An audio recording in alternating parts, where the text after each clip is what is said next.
I, I do have to preface one thing. It's like I agreed to moderate this panel and then found out what they really wanted to do. So I think you'll enjoy it. Again, Brent Reinke, I'm a shareholder with Stradling, Yaka, Carlson, and Roth. Those of you not familiar with the law firm, we've about 120 lawyers firm-wide, 12 offices in 5 Western states. I do corporate law. Actually, I work in our Westlake Village office, which is in between LA and Santa Barbara, where Amgen is located, and there's a lot of life science activity going on up there, which is really exciting.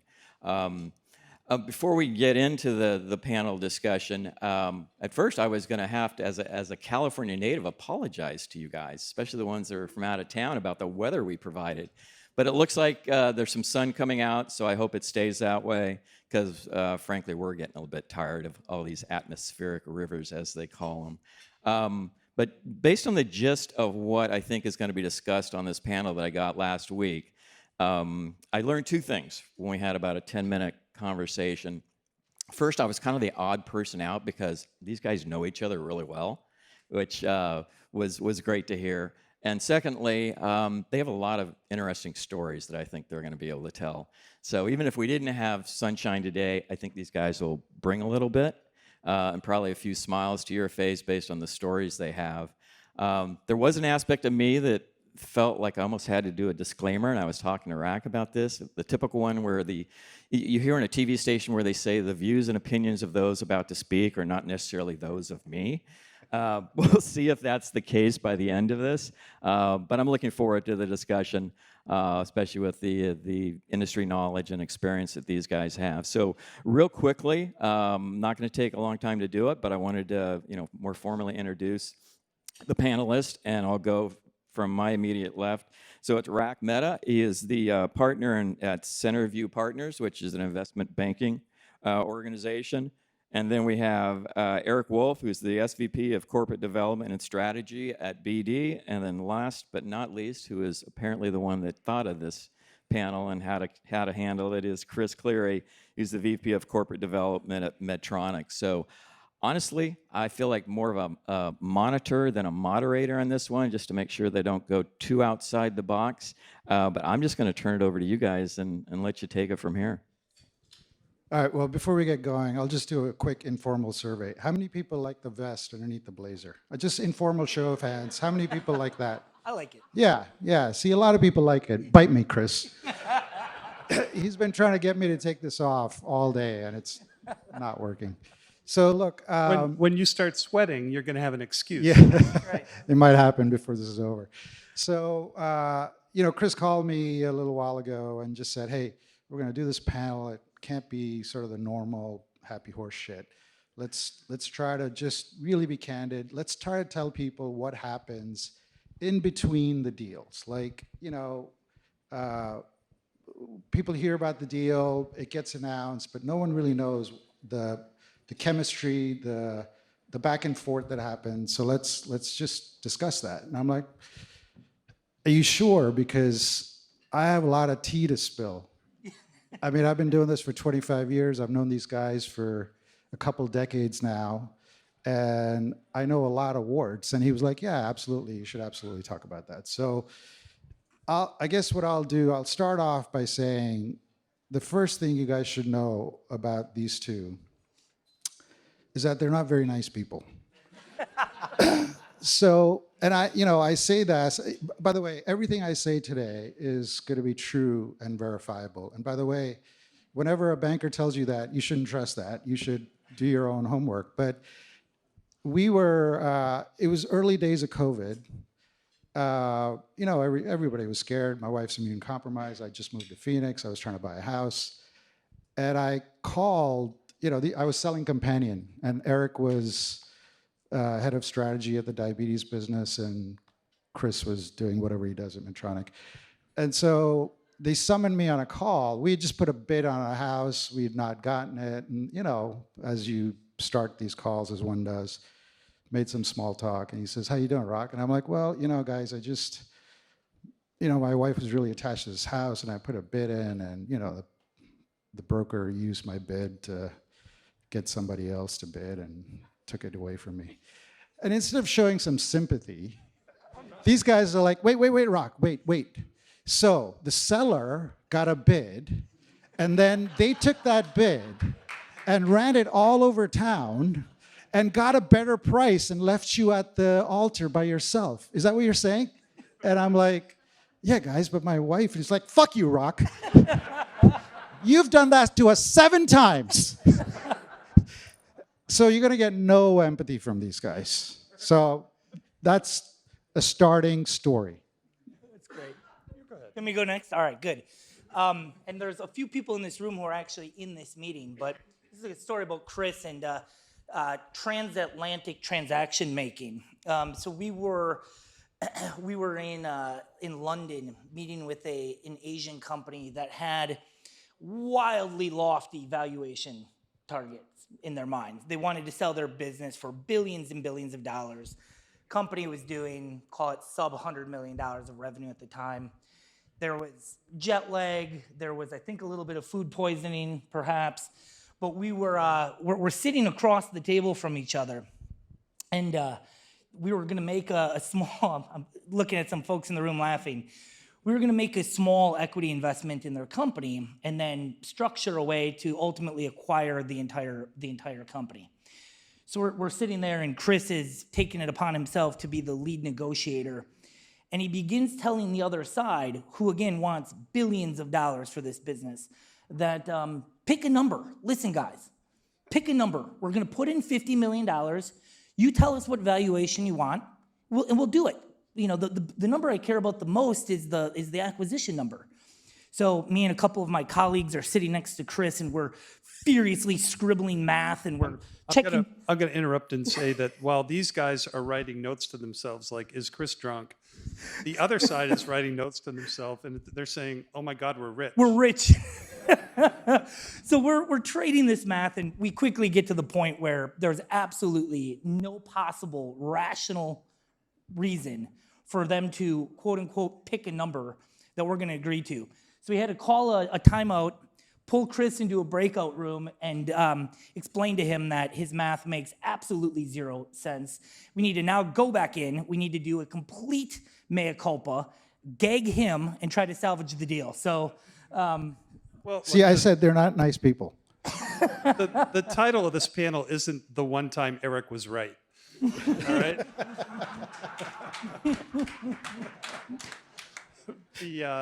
So look, I'll tell a story that involves Rock.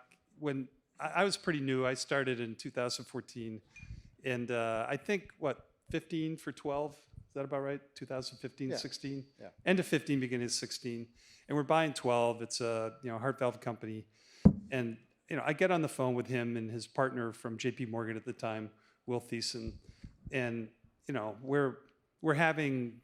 I'm being once again convinced that Rock's wife dynamic in Arizona is true, that there's another buyer and they put in a better bid and we have no chance, and the other side prefers them quite a bit, plus I'm ugly, and it's going on, and I start using movie lines, and I'm saying, well, gunga, galunga, galunga. And usually when I say a line from Caddyshack, I have to explain it and make people that are 30-year-old associates watch the movie and come back. But these guys were like sharp. They're like, oh, wow, Caddyshack reference. This could be really interesting.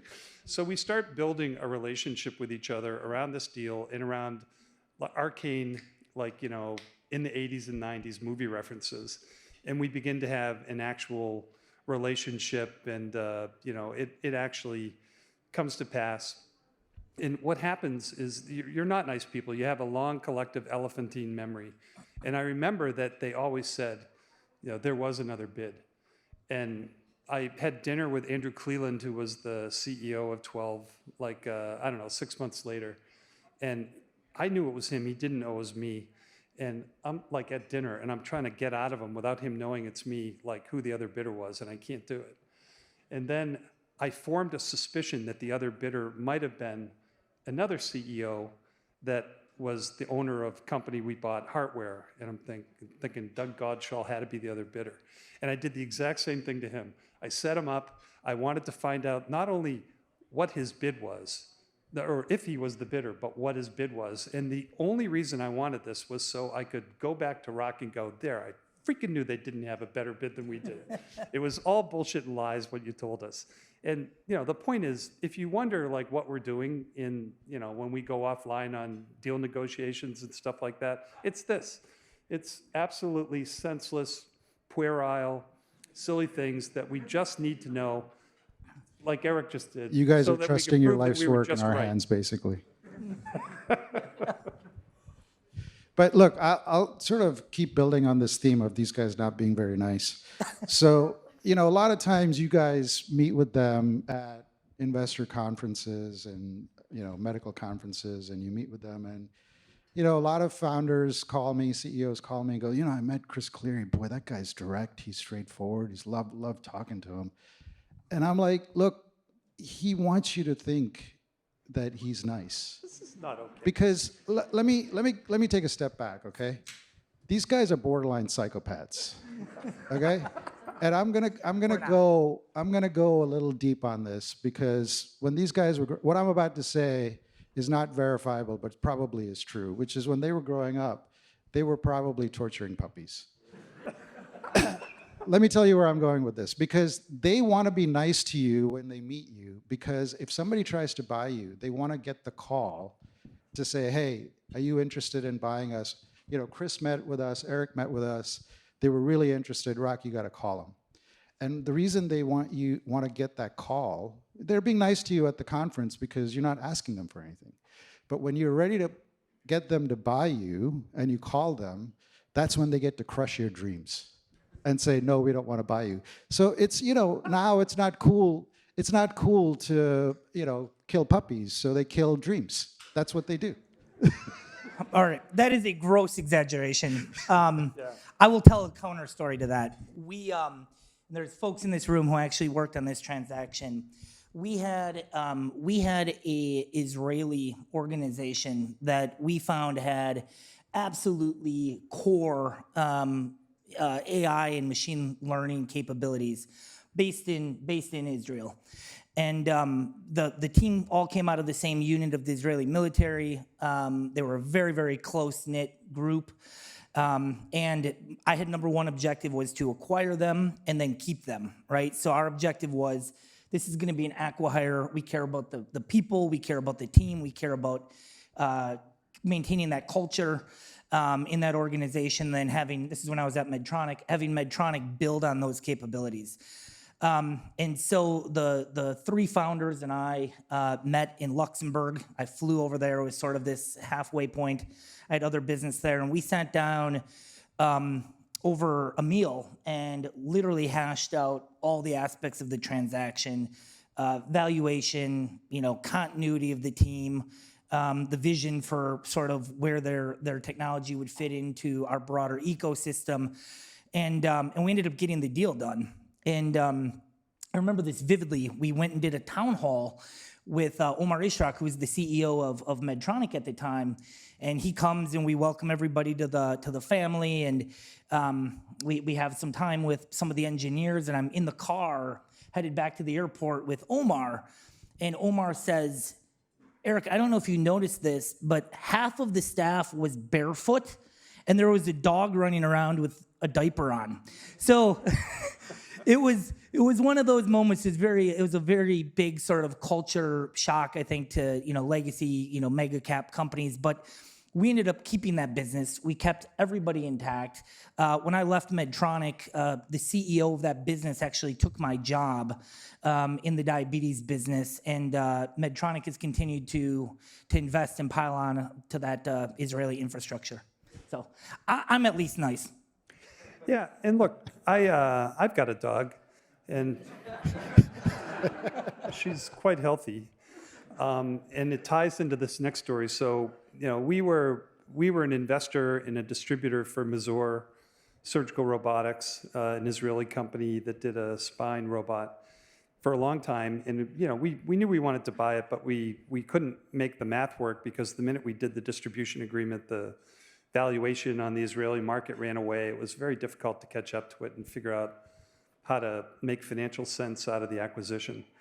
So, at some point, we got to the point where we just had to figure out a way to do it. We ultimately modeled it saying, this is our life without a robot, this is our life with a robot, and the difference between the two lines is the deal model.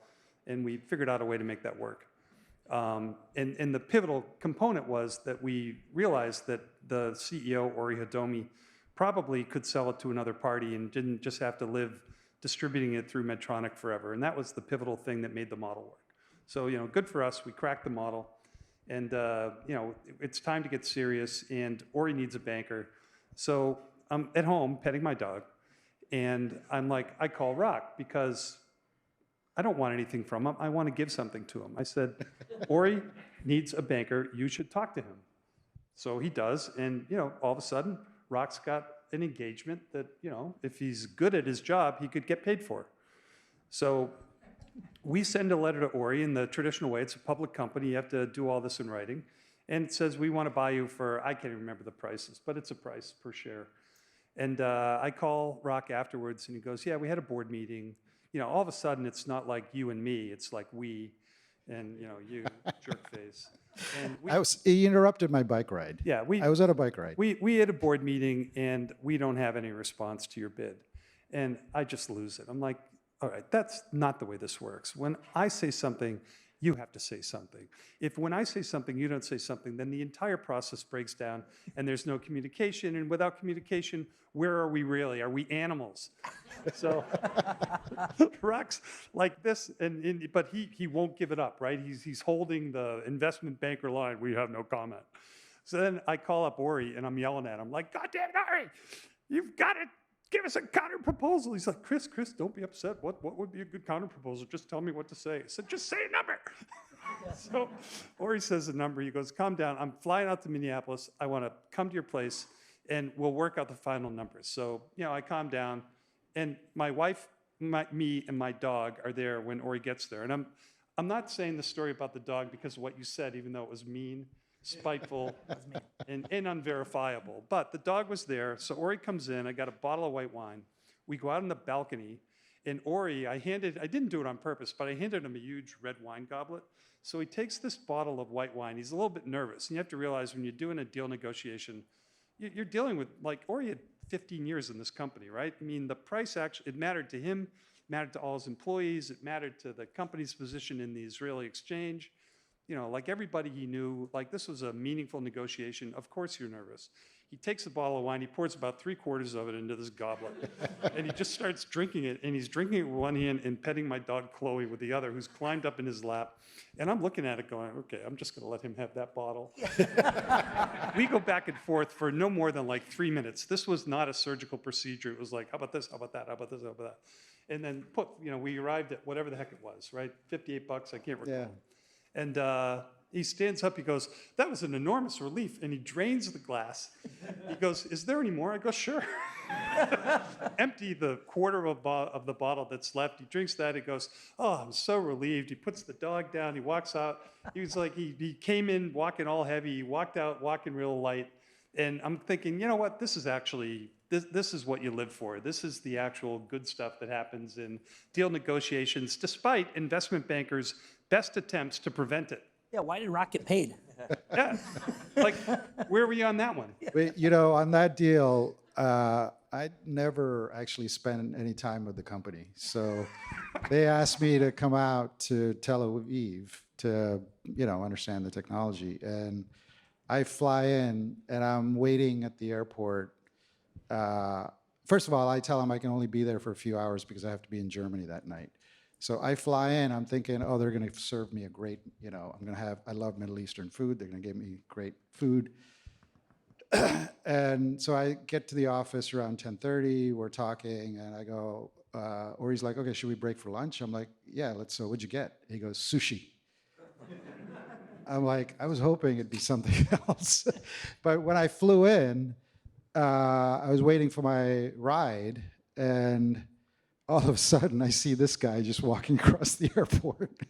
And we look at each other, we both look at each other and go, what are you here for? We both know why we're there, but we can't say it. So we're just kind of like, all right, well, I guess I'll see you. Kind of took off, and off we went. So it was a great transaction. From a banker's perspective, it was a dream job. Yeah. You want to moderate? Wow. How do you moderate this? Well, I mean, obviously you guys have, had experiences that we're trying, but at the same time developed a really cordial relationship, right? Well, in private, we're a lot more mean to each other than we are Right. here. Well, So, only when you're videotaping and it'll be all over Yeah, social yeah, media exactly, that you really yeah. bash each other. Yes. Is there a way to edit out the puppy thing? I mean, what I don't know, in your careers, I mean, what does it really take to kind of maintain that, kind of relationship? I mean, obviously there are tough negotiations. There have to be. But how do you maintain the I'll cordial? go first. I mean, so first of all, it's a small world, right? So all of us are going to bump into each other, and we'll continue to bump into each other. Rock, I've done multiple deals with Rock, and I was counting between the three of us. We've probably done like 15 deals together. yeah, we've done a lot of deals, and what I'll say is, the negotiations, we're fiduciaries for our firms. We have an obligation to our shareholders to do good transactions and smart transactions and strategic transactions, and Rock has the same responsibility for his clients, and so over the years we've all become very, very close friends. But Rock, he does his job. I mean, there are multiple times where you're looking for an edge on a deal. You're trying to figure out how competitive it really is. Back to the example that Chris gave, and so the relationships deeply matter. I think from a strategic perspective, engaging and helping sellers understand what a future looks like as part of a bigger organization matters. It's not just dollars. It's not just structure. It's the relationship aspect of it. So I would, not to pick a corny sidebar, but I think the relationship element of it is. But I think what's really important in deal making is, sometimes the buyer is wrong, and it's Chris, it's my job to point that out to Chris and Erich, and it's their job to then convince people internally that they're wrong. And sometimes our client is wrong. Yeah.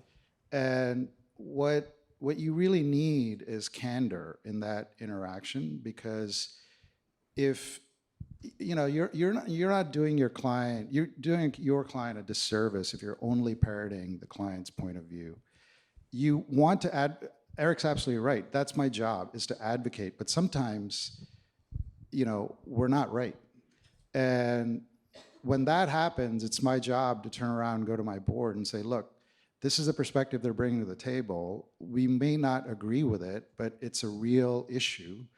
And let's figure out how to solve it, right? And so that back and forth was really, really important. That's what. Well, isn't it something, Rack? I mean, you can take yourself out of the situation a little bit more than the people that are in it. Yeah, you have to have dispassion and give that. Yeah, because look, I mean, you guys build companies. You guys are very, immersed in doing something that'll really change the way medical practice happens, and you get passionate about that, and sometimes it's not about your passion, it's about what makes the math work. And you need an intermediary who can be dispassionate about it. And these guys serve the same role for their organizations. Yeah, you have to share your problems, and you have to listen to the other side's problems, and you have to, you've got to tell the truth, right? You're not obliged to tell people everything. But what you tell them has to be true, and you've got to earn credibility over the course of a relationship. And sometimes you have to spend it with the other side. Much more often, as a strategic, you have to spend it internally. And you've got to be able to, because I'm more often than not sympathetic. I sympathize with problems that the sellers have that we can't reconcile internally. So I find myself having to deal with a functional viewpoint that is at odds with what we've seen in diligence, or at odds with what we hear from either a law firm or a consultant or something like that. And you've got to go chew that up and pound it down, or you can't get a deal done. I'll give you a concrete example. We sold a company to Medtronic called Avenue, and we had a very candid back and forth about how we saw value versus how they saw value. And there was a component of the business that they just looked at it and said, look, if you want us to, we'll attach a milestone to it, but we're really not going to invest that much behind it. we're just telling you, we don't want to create false expectations. And that candor was really important because then it allowed me to go back to my board and say, hey, look, we could we could put a milestone on it, it'll make us all feel better, but what's the value of it if they're really not going to invest behind it? And our board said, well, then let's pull it out. And we managed to, and these guys were fully supportive. We managed to pull a piece of the business out. They actually were really constructive. They actually ended up investing in the company as well. And at some point that might create another innovation engine for them. But it was because we had this very candid discussion about what they valued versus what we valued that made the deal happen. Well, it's the other thing I've seen too, and maybe it's in smaller deals than some of the deals you're talking about, but when you have that intermediary where it's an investment banker or somebody else that puts themselves in between the business executives, maybe the owners of the companies that have a real passion about what they do, and it starts to get personal. And yet we know that most of these deals, once they close, there's going to be an ongoing relationship, and you really don't want to damage the personal relationship those two are going to need on a go-forward basis before they've even done a deal. And so I see that a real value in putting that person in between them, kind of to take the heat and be, whether it's the lawyer, the investment banker, or whoever it might be, to try to address what otherwise could become a kind of a dicey situation. And that's also the job of corporate development, right? So within large strategic acquirers, there's business development in the businesses who are spending time with targets. They're looking at, the capabilities of the leadership team. They're looking at the pipeline. And so, not every deal that we work on has a banker necessarily involved. And so that is part of the job of corporate development, where we are the broker, if you will, between the business unit, who cares very, very deeply about the relationship on a go-forward basis, and obviously the targeted company. So it's a good analogy. And I think the one thing you guys as CEOs and founders should remember is that these guys are getting bombarded day and night by people calling them and saying, you should buy us because we're the best thing since sliced bread. And so they have to bring a level of skepticism to the discussion. And you have to keep that in mind because they're always getting pitched stuff that may or may not be real. And so they have to go through their own process to develop confidence in the idea and confidence in the market. And that there's no substitute for that other than execution and time. And so I would, they want to listen. They want to create value for their companies, and it's in their interest to engage with you and learn more about you. But they also want to see execution over time. And, you have to develop that relationship because deals don't happen like that. You have to foster those discussions. Well, it's certainly better to have that vetting process happen and bring out maybe some critical points that maybe the company, the selling company, hasn't even thought about or hasn't addressed, than do the deal and then have that come up later, because then you've got a problem, particularly if you've got earnouts or other things that are involved in that kind of transaction. So, I'm a big believer as a lawyer of setting expectations with companies, both buy and sell side, about what the process is, and making sure people understand, because it's not easy to especially when you're talking, say, lower middle market, $1 billion and less in revenue, of running companies and trying to sell them at the same time when you don't have people like this, that are helping lead that kind of effort. It is not an easy process, and it's really critical. I've seen as an M&A lawyer to really make sure people understand what they're about to get themselves into. But I think it's important to bring up those issues. I mean, as a lawyer, I try to get our clients to rectify those issues before they go into a process, because the process either gets slowed down or it doesn't happen at all if they start being brought up by the investment bankers or others. It's just a reason to renegotiate a deal. And so we try to address them up front. But I think it's you guys are a great example of how relationships can help a process, and you're all doing your job.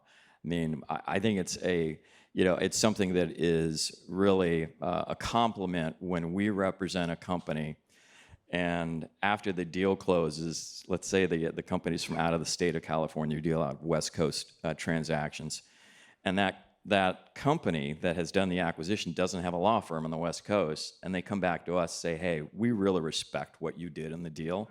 You guys, excuse the language, are enough of an asshole in the process, but it also showed us that you were going to vigorously represent your client's interests, and we respect that, and we respect what you did on the deal.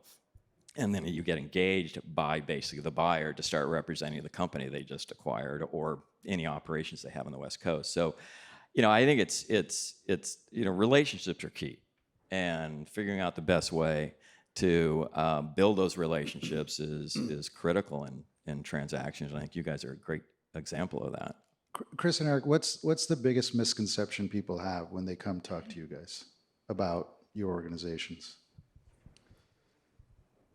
Look, I think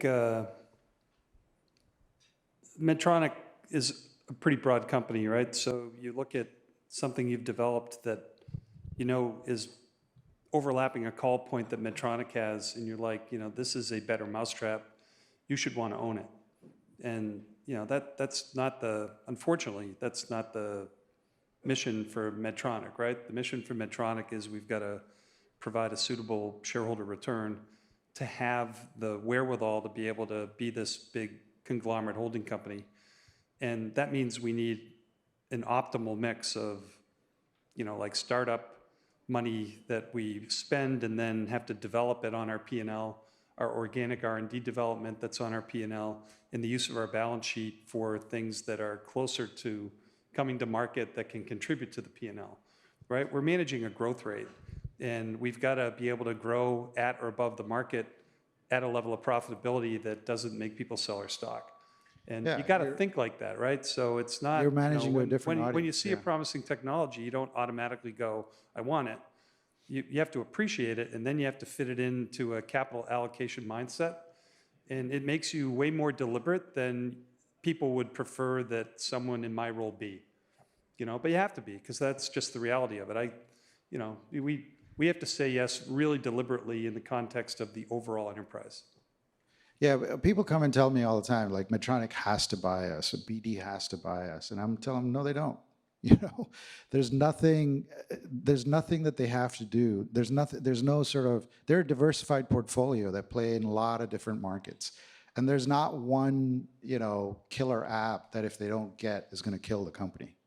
And so you have to keep that, even though you might have the best thing since sliced bread, you really have to convince the buyer universe that you bring a value proposition that's additive to what the audience that they're playing to, which is their shareholders. And how you tell that story and how you convince people and the time that it takes, I think that's the investment that you need to make. I'm calling the lightning round. Okay? 2 minutes max. Best, funniest deal story. No one cares about substance here. Make stuff up. Funniest deal story. Rock, go. Geez. 2 minutes. There's been no preparation for this panel. Funniest deal story. Come on. Tick, tick, tick, tick, tick, tick. I'll go first. You think? Okay. Yeah, All right. jeez, wow. All right. One of the biggest and most important aspects of our job is naming the project name for the deal. All right. So what is the internal code name for the deal so that you can talk openly about the deal, but nobody around you knows what it is? There's a lot of fights over this. It adds a level of mystery to the deal. So there was a European-based company that we had been just pounding our head against the wall trying to acquire.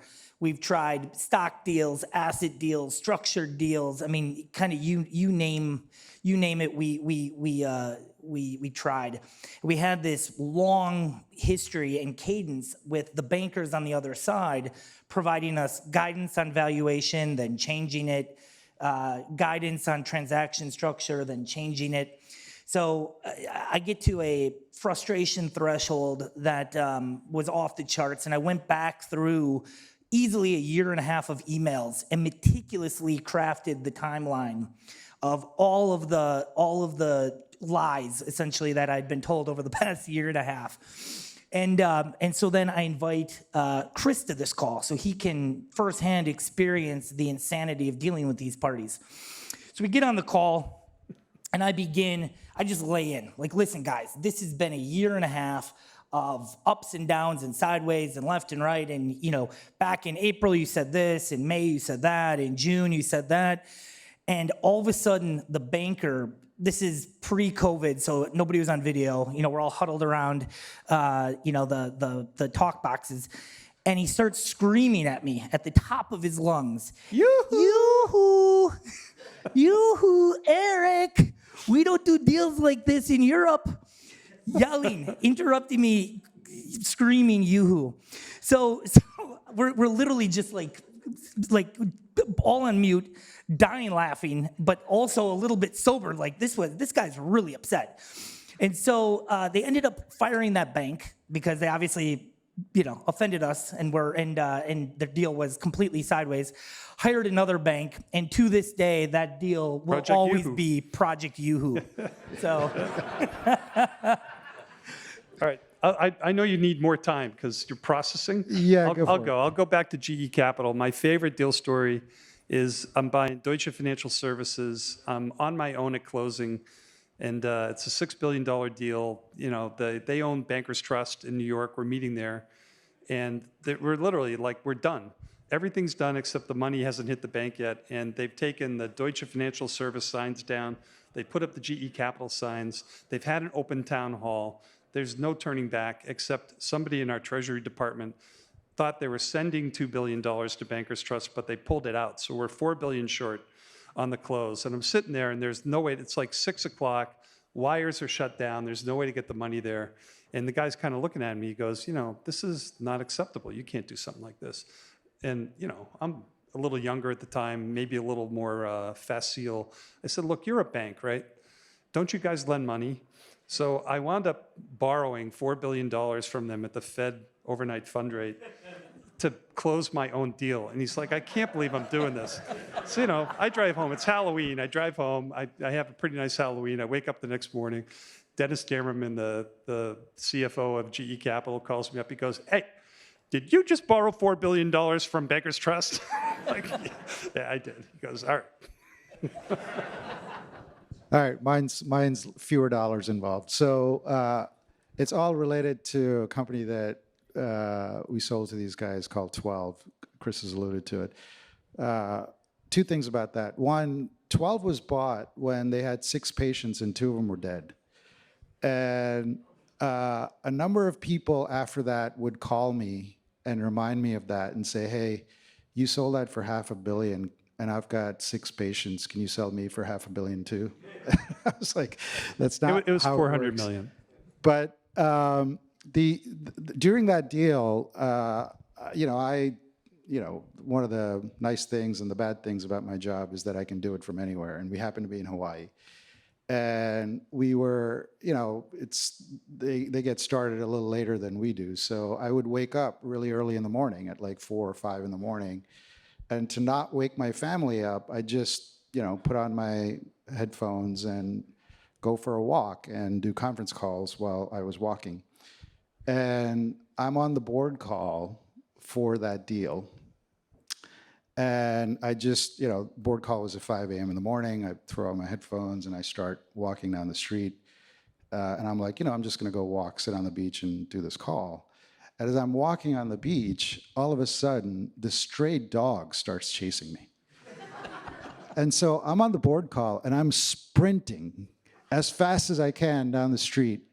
And I get to the beach, and Andrew goes, Rock, what was that? I go, that was a dog chasing me. He's like, are you serious? I'm like, yeah. He's like, okay. So then the board approved the deal. There you go. Well, I had A lot of dogs. a very limited number of responsibilities in trying to moderate this panel, but one of them was I was supposed to make sure we finished on time.